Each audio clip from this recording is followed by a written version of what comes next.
Good afternoon, my friends. This is Paul, and today I'm going to be re-reviewing Kirby 64, the Crystal Shards for the Nintendo 64, this time with video footage.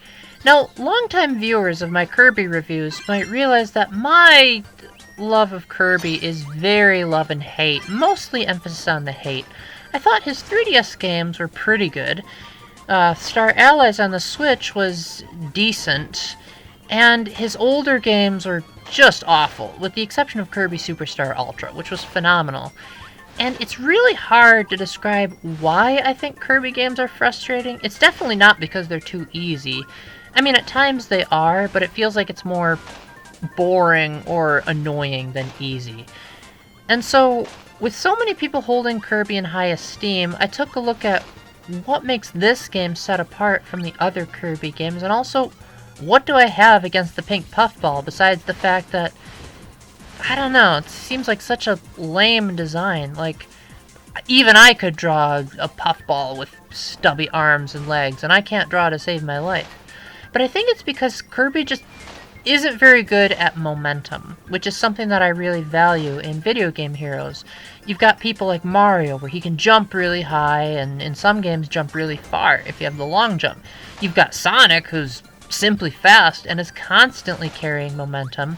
And in the later games, if Sonic ever ran into an enemy, you could do a boost maneuver to keep Sonic moving. Even someone like Link has stuff like the stamina gauge in Breath of the Wild or the forward roll in Ocarina of Time to make sure that Link keeps going. Kirby, on the other hand, just seems to slow down all the time. If you jump in the air, that forward momentum is lost once you start huffing and puffing to make Kirby jump multiple times. Also, for some bizarre reason, this is the only core Kirby game where Kirby can't hover in the air unlimited times. He'll get tired if you do that too much, which feels like it kind of defeats the purpose of the original design, which was to make Kirby accessible, so that if players had too hard of a time, they could just float above all the obstacles. Not only is the ceiling much lower in the Kirby 64 levels, but you also can't hover infinitely, so the game is more or less forcing you to play these annoying levels even if you don't really want to, so it feels like it's an anti-Kirby type of experience. Not only that, but on the original Nintendo 64 version, you can't even use the control stick. You're forced to use the control pad, which doesn't sound like a terrible idea, but this is the Nintendo 64 we're talking about. This is the system that invented analog control. So why is it that Kirby didn't take a brand new bold direction like Ocarina of Time and Super Mario 64 did?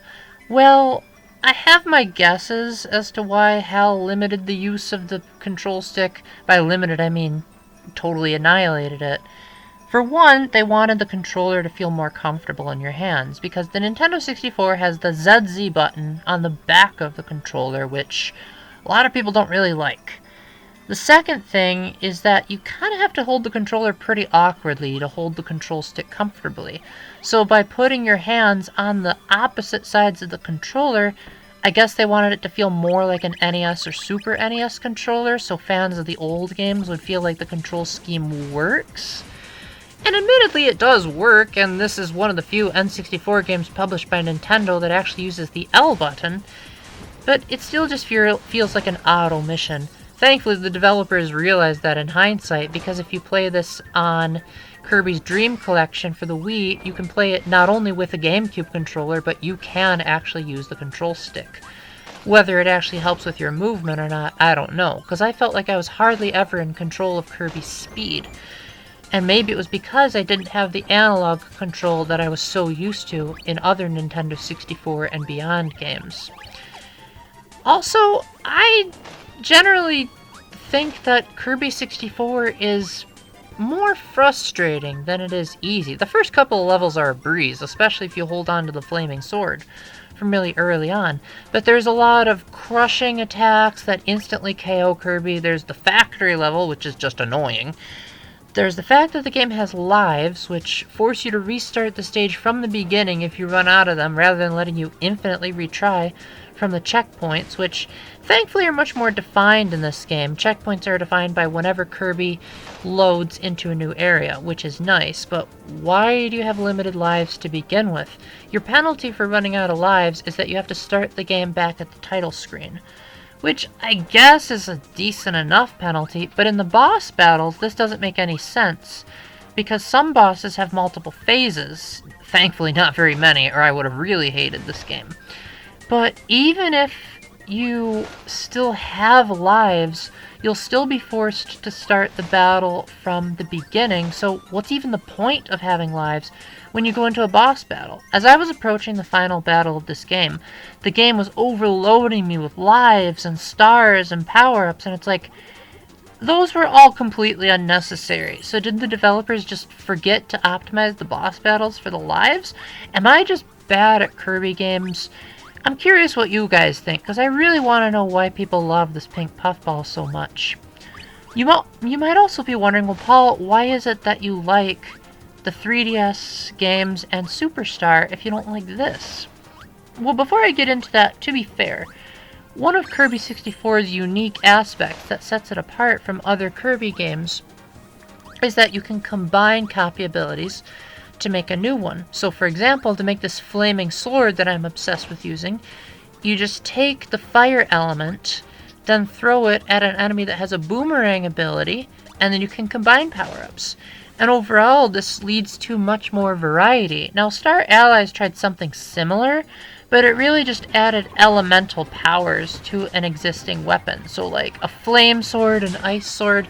It wasn't really the insane levels of creativity. Like in Kirby 64, one of the combinations lets you turn into a refrigerator. Like, how many other Kirby games have even replicated that kind of genius? Apart from that, though, I think one of the things that frustrates me about this Kirby game over the others is, for one, Kirby can't hover infinitely like he could in the other games. So, the ceiling is much lower, the levels have more of a corridor-like feeling, and you also don't gain momentum by using the copy abilities very much, and if you do, you tend to gain too much momentum. So if you take, say, the sword in Kirby Superstar Ultra, you could slide across the ground really quickly, or you could twirl the sword through the air, or you could bounce off enemies and do these really cool combos. The copy abilities and Kirby jumping multiple times in the air just seems to slow him down. And generally speaking, your reactions aren't very fast because Kirby moves at a snail's pace, and sometimes these enemies hit you so fast that you either can't see them coming because they didn't load onto the screen at the proper time, or the boss battles require split-second timing, and that factory level can just go. I really have no good things to say about it besides that it has good music. Generally speaking, the game has a decent score, and it does a nice job of pantomiming the cutscenes, which are completely unnecessary to the plot, but it's better than what Mario games do. And I can see some people having moderate enjoyment of this. I mean, I know the Wii viewer considers this his favorite Kirby game, and I don't blame him. It has a great amount of charm for the first couple of levels. However, it just feels like if you're the type of player that likes going fast and who likes a good mixture between not too easy, not too hard, but also not frustrating, this game just leans way too heavily on the frustrating aspect. Now, I'm sure this could be alleviated if you played this on the Virtual Console, as you can save wherever you want on the Virtual Console, which would alleviate some of the frustrations of the boss battles in the factory. But apart from that, you really shouldn't try the original Nintendo 64 version unless you really like seeing the title screen a lot. Now, there are a couple of mini-games to play, and I'm pretty sure you can play them with one player and just have CPU opponents, and these mini-games are a lot of fun, but I wouldn't say they're worth getting the whole game just to play these experiences. I think if you're gonna try out Kirby 64, maybe rent it if they still allow you to rent Nintendo 64 games, or get it for a discounted price and see if you like it. If you're a diehard Kirby fan, you'll probably like it no matter what, as Kirby fans tend to eat up just about anything. But it's definitely one of the weaker elements, and you're probably better off just getting something like Superstar or the 3DS games. So with that, thank you very much for watching. If there's anything I left out, or if you have any comments, critiques, or concerns, please let me know. And until the next time, keep the faith, stay epic, God bless, and let's hope for a Kirby Superstar 2 somewhere along the lines. Bye!